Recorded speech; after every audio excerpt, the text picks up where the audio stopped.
Hello everybody. So we are going to start the unit 1 measurement, and in this unit we are going to study fundamental and derived unit, scientific notation and metric multipliers, and significant figures, and we are going to also see the order of magnitude and estimation. So these are the main areas that we will cover in this first unit. So let us now begin. You have studied already in your previous class that there are different type of units. So what exactly you think we mean by the term unit? Now there are physical quantities, right? So a physical quantity is something that one can measure, a quantity that can be measured, okay, that one can measure. Now for example, say human feelings. So you cannot consider feeling as a physical quantity because you cannot measure that, right? But then, for example, force, speed, distance, all these things are your physical quantities which can be actually measured, and they are called your physical quantity. So units are used to express them. So there are two types of unit that we all know, and one is known as your fundamental unit and one is known as your derived unit. So in fundamental unit,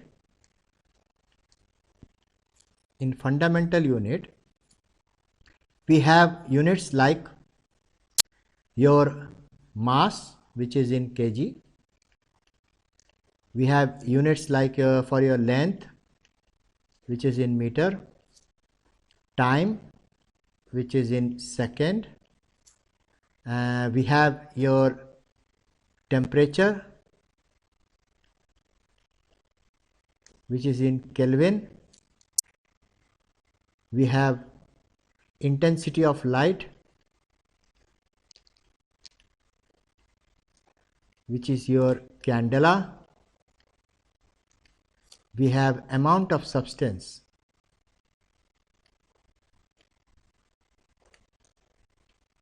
which is your mole.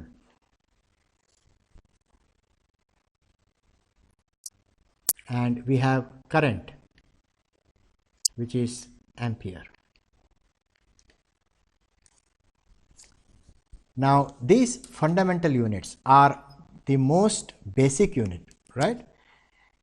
And these are the units which can be further combined and we can form the derived units. So fundamental units are basically known as your basic units. These are the basic units, okay, and we can combine these basic units to form other units, okay. Now that is the fundamental unit. So there are 7 fundamental units, but that is not the end, because there are also 2 more. One is your radian, one is your steradian. We are going to use most of the time another unit which will be used in mathematical aspect background, which is your radian, and this will be used for your angle, okay, in your grade 12. So we are not going to use steradian at the moment, but radian will be used. So that is about your fundamental unit. Then question is, what are derived unit? So if you have to write derived unit, then derived unit is nothing but units obtained, or in other words you can also say derived, by combination of or combining 2 and more fundamental units. Fundamental units. Okay, so that is about your derived units. We will see some examples after some time. Let us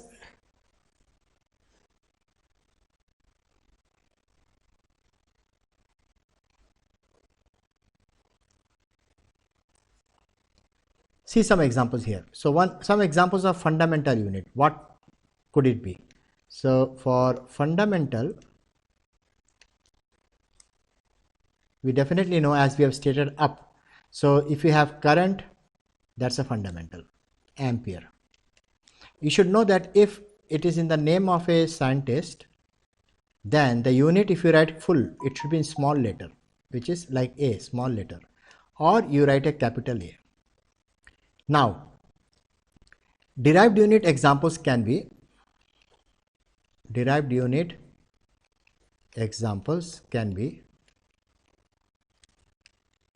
for example, say speed. So speed is, we know, distance per unit time. So distance is in meter, which is a fundamental unit. Time, which is seconds, is the fundamental unit. So speed can be written as meter per second, but we are going to write it as ms power minus 1. This is very important for us. In IB especially, the method of writing this units is ms power of minus 1, the power factor. So another can be, your acceleration, for example. So it is nothing but your velocity and time, which means it is meter per second by second. So it becomes ms power minus 2. So that is how your units actually come into representation. So your fundamental and derived, these are the two different types of unit that we have. And now you know what is exactly a unit.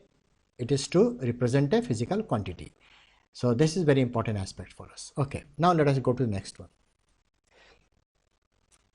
Now here we can see we have something called your scientific notation. So technically, what is scientific notation? So there are numbers which are sometimes very huge, right? So sometimes the numbers which are huge, we use a method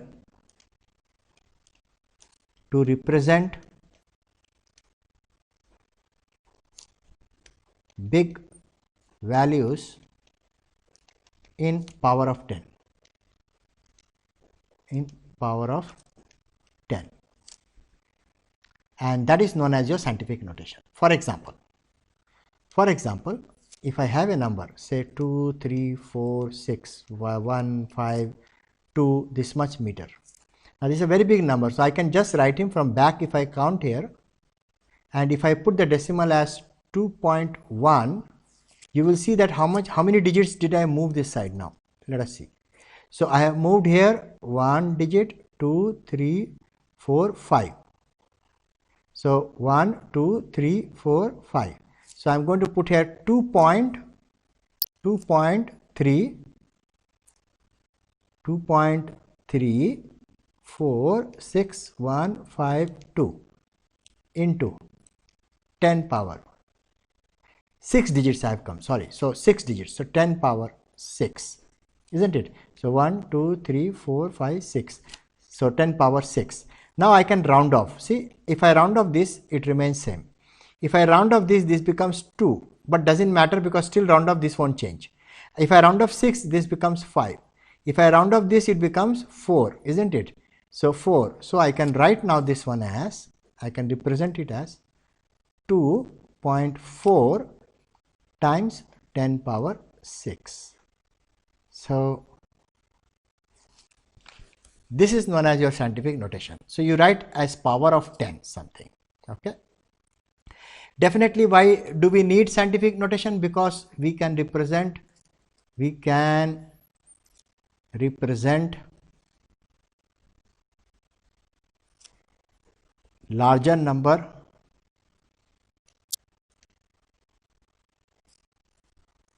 in a specific format, in a specific short or shorter format. That's why they have chosen this to be, one method of representing your data, especially the distance from Earth to Moon or Earth to Sun are very huge numbers. One cannot write the full number. So they will use your scientific notation. Okay. Now coming to the next one. What is metric multiplier? Now we have to see. Now, metric multipliers are basically known as, these are actually known as your prefix. Okay, sort of thing. So for example, you have something called, mg, which is very popular as milligram. So this stands for your, and then you change it to gram. So how do you do? 1 milli is 1000 gram. So now it becomes gram. Then how do you convert it? You convert it as 10 power minus 3 gram. So you got here, see? So these are known as your metric multiplier, the converters of the unit that you have. So unit converter, but not the full unit as such.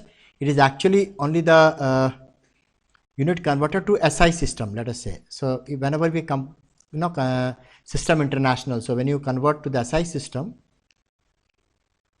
then we use this metric multiplier, which is very helpful. Others also you can use.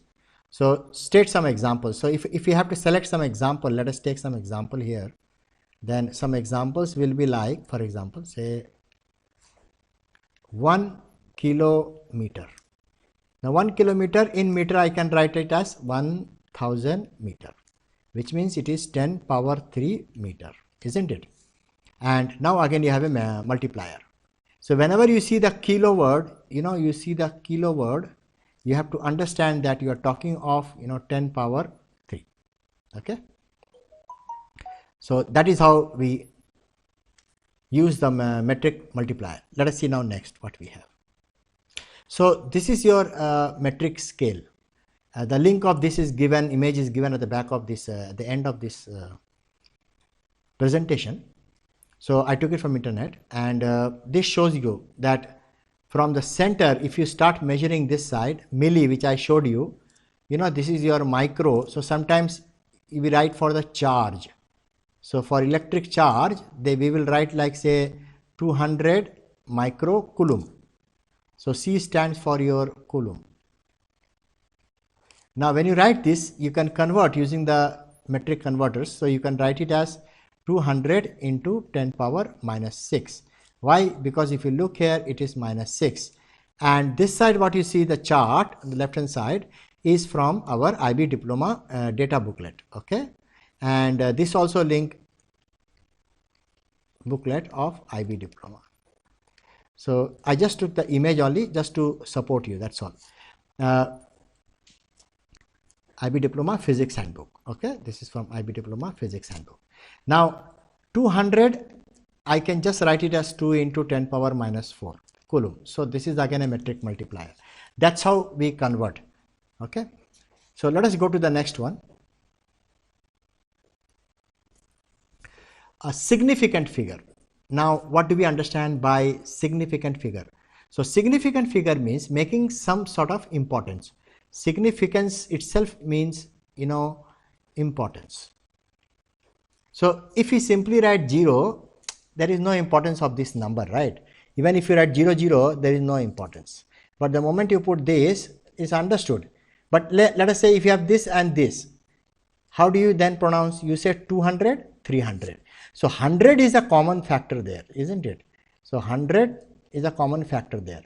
So the only thing you are focusing mainly is 2 and 3, 200, 300, 400, like that. So 2, 3, 4, they are significant. So we say that, okay, these all have a significant digit of 1 because the zeros are not significant as such. So how do we write this? We write it as 2 into 10 power 2, or we write it as 3 into 10 power 2. So they are 1, 1 significant. So this is your significant digit. So something that plays the crucial or important role in telling that data, the meaning of the data. Okay. Now there are some rules here. Let us just ignore this. Okay. So there are some rules here. The rules are in this number that you see, the link of this also is given at back. Okay. Link is given at back, at the end, given at end. So the first 0 that you see is here is non-significant. It doesn't have value, but we put that so that, you know, it looks good for people to understand. Okay, so this is where the decimal starts, and then, you know, nothing before decimal. So these and these after the decimal, just before and after the decimal, are actually not significant. The number, the between number zeros are all significant, and the zeros at the end after the decimal, see, that's very important point here. The decimal point, after decimal, the zeros are there at the end, they are significant. Okay, so we cannot leave them, we cannot ignore them. So right now, if I count here, it should be 1, 2, 3, 4, 5, 6, 7. So it becomes your 7 significant number. Okay, that is how your significant numbers play a crucial role. So for example, in number 2, what is the significant number? The significant number is 1. Then you have 20. Still it is 1. Then you have 200. Still it is 1. When you have 22, then it becomes your 2. When you have 222, it becomes 3. When you have 202, then also it becomes 3. That is how it, you know, significant numbers come actually. So one is very important that we write the significant digits whenever, you know, you do some measurements. So this answer here also can actually be written as your 4.0045 into 1, 2, 3, 4, 5, 6, 7, 1, 2, 3. So it becomes 10 power minus 3. And then that is how you represent. This is scientific notation, and this gives you the out picture of your significant digits. Okay, now let us go ahead. Next. So next is, what do we understand by order of magnitude? You know, that's very important. So magnitude itself is nothing but the amount, you know, how big. So whenever you hear magnitude, you think of amount, and how big or how small a quantity is. No, that's what comes into your mind, and that's very important for us. Okay, and order of magnitude, if you see the word order of magnitude as such, okay, that has a different meaning here, understanding here. The order of magnitude here, this one means it is nothing but a number rounded to the nearest power of 10. Okay, so for example, let us do here one example, 2.4 gram. So if I have 2.4 gram, how can I write kg? I can write 2.4 divided by 1000. Now it becomes kg. How can I further modify it in a scientific notation? Into 10 power minus 3 kg, isn't it? Now see, like this. Now question is, your 2.4, is it close to, you know, 2, or is it close to 3? Like that. Is it closer to 2 or is it closer to 3? Definitely you all will agree it is closer to 2, because if had it been 2.5, you would have still rounded off to 3. So we go ahead with this number here, and I write it as 2 into 10 power minus 3 kg. Is your 2 close to 1 or 10? That you have to think. So if you look at the number 2, definitely you will say it is close to 1, not 10. So you can further write it as your 1 into 10 power minus 3 kg. Now you see what you are doing? You are trying to convert the 2.4 factor here into your 1 it became. That means you have converted it. Nah? So you have rounded it. See? So rounded it to the nearest power of 10. Now power of 10 here means 1. So 1 means 10 power 0. Isn't it? Just 1 means 10 power 0, because that is 1. So that means your this answer will only remain as 10 power minus 3 kg. So this is called rounded order of magnitude. What is the order of magnitude? So whatever I measured grams, 2.4 gram, is in the order of 10 power minus 3 kg. That is called order. Okay, like that. Now Coming to the next example, let us see what we can do. The next example says, if mass of an object is 8.4 gram. So let us again go ahead to 8.4 into 10 power minus 3 kg, which means that is equal to, now you see your 8.4 is close to 1 or 10, you have to see. So it is 1 or 10, so it is definitely 10, isn't it? So definitely I can write directly 10 into 10 power minus 3, which means this becomes 10 power minus 2. So this kg, this is known as your order of magnitude. Order of magnitude. Okay. And then we have, what do we understand by estimation? So you see, as a scientist, we have to make sometime estimations. So scientific estimation is like predictions, you can say. A sort of prediction, but you use your logical reasoning here. You know, logical reasoning here. This is very important. So for example, you know, if you have to estimate the size of A4 paper, A4 page paper. So you have a A4 paper and then you have to determine the size. So definitely we know it will be approximately, somebody can say it may be 30 centimeter. Nobody will say it will be 100 centimeter. No, but logically we know that this cannot be 100 centimeter. So that estimation what you make in measurement is called estimation of the measurement. Okay, right. Now, okay.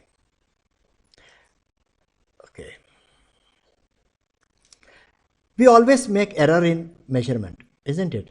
This error can be because of human, the way we see or read a data,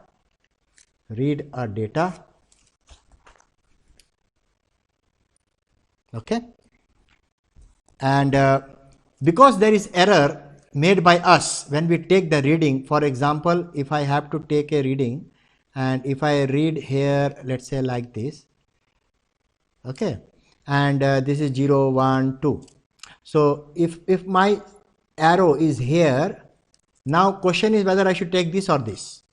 So I have, after 0 I have, you know, 0 0.2, 0 0.4, 0 0.6, 0 0.8, see 1, 2, 3, 4, and then I have 1.0. So if my arrow is between, you know, 4 and 6, if my arrow is between 4 and 6, I can make a mistake between these two, isn't it? So the error which is also called your parallax error can happen between your 0.4 and 0.6 reading. That is known as your error when you take a reading measurement. Okay, one of the mistakes. So we have to be very careful in this. So this sort of, there are a lot of type of error which we will discuss in the next class, but for today, these we should just know, okay, when do we have an error in the measurement. Okay, and error always leads to uncertainty, because if there is error in our measurement, it will lead to uncertainty. Okay, uncertainty always. So we have to be very careful. You know, the less error we make, less uncertain we will be about our result outcome. So we will stop here for this class and continue the part 2 with the next part there. Okay, so before I just go, I would like to show you the